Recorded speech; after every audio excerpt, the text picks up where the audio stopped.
Bapak, Ibu, Saudara, jemaat yang Tuhan Yesus kasihi, kita akan merenungkan kebenaran firman Tuhan yang adalah kekuatan dan pedoman di dalam kehidupan beriman kita. Namun sebelumnya, baiklah kita berdoa. Bapa yang di sorga, Tuhan Yesus yang penuh kasih, tiada henti-hentinya kami mengucap syukur atas kebaikan-Mu ya Bapa.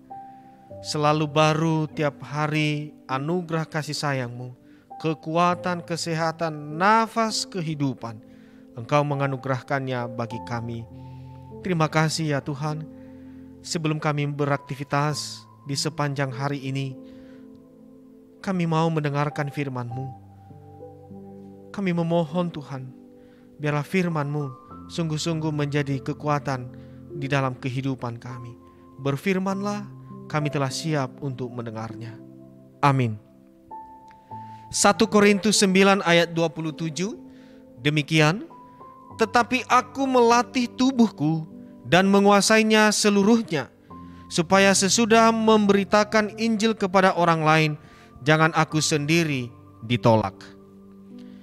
Firman Tuhan ini kita merenungkannya dengan tema melatih tubuh dan menguasainya untuk kebenaran. Bapak, Ibu, Saudara, jemaat yang Tuhan Yesus kasihi, pernahkah kita merasakan ditolak? Pastinya ditolak itu sangat menyakitkan. Betul apa betul? Entah itu ditolak saat menyatakan cinta kepada seseorang, halo muda-mudi, atau saat melamar seseorang. Ditolak masuk sekolah favorit karena nilai kurang memenuhi syarat, ditolak saat melamar pekerjaan, dan sebagainya. Mengalami penolakan adalah momok bagi semua orang, sebab ditolak berarti tidak diterima keberadaannya. Itulah kenapa sangat menyakitkan. Mengalami penolakan di dunia ini saja, Bapak Ibu yang Tuhan Yesus kasihi, sangat menyakitkan. Terlebih-lebih orang yang mengalami penolakan dari Tuhan. Inilah yang menjadi pergumulan hidup Rasul Paulus. Jangan sampai setelah ia memberitakan Injil, justru ia sendiri yang ditolak oleh Tuhan. Dan orang lain yang menerima Injil dan dilayaninya justru diterima. Firman Tuhan sudah terlebih dahulu memperingatkan. Matius 19 ayat 30, tetapi banyak orang yang terdahulu akan menjadi yang terakhir, dan yang terakhir akan menjadi yang terdahulu. Jangan sampai kita yang sudah lama mengikut Tuhan dan sudah terlibat dalam pelayanan justru menjadi orang yang terakhir. Karena itulah Rasul Paulus melatih diri sedemikian rupa. Ini berbicara tentang proses tidak langsung jadi dan bersedia membayar harga. Bapak, Ibu yang Tuhan Yesus kasihi, kita harus bisa menguasai dan mengendalikan tubuh kita. Jangan sebaliknya kita yang dikendalikan oleh tubuh dengan segala keinginannya. Adalah berbahaya bila kita mengikuti keinginan tubuh ini dengan segala keinginannya. Sebab keinginan tubuh atau daging kita ini berlawanan dengan keinginan roh. Kita harus bisa melatih, mengontrol, menguasai dan menaklukkan tubuh kita.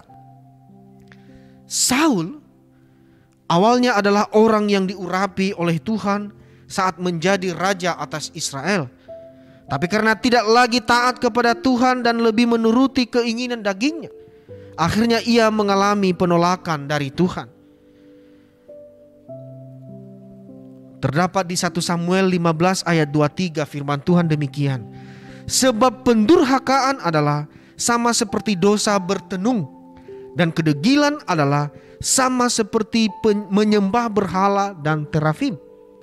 Karena engkau telah menolak firman Tuhan, maka ia telah menolak engkau sebagai raja.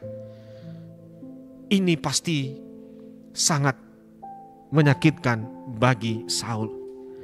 Esau juga, Bapak Ibu, Kita melihat Esau juga Esau juga mengalami penolakan dari Tuhan. Kenapa? Karena ia telah menjual hak kesulungannya untuk sepiring bubur kacang merah. Hal itu menunjukkan bahwa Esau tidak menghargai kasih atau pemberian Tuhan, anugerah Tuhan. Penyesalan pun tiada gunanya di kemudian.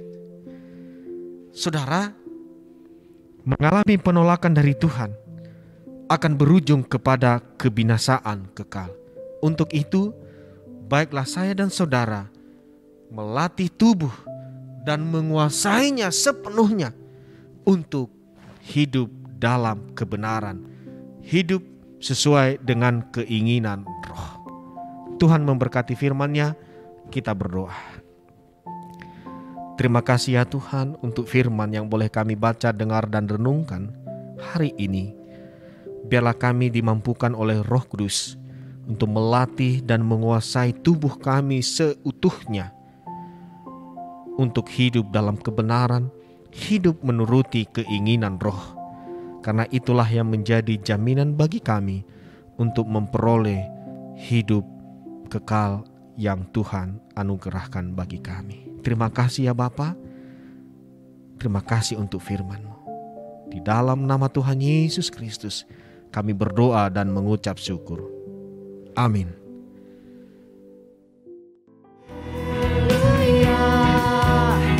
Ku mau bersorak bagimu.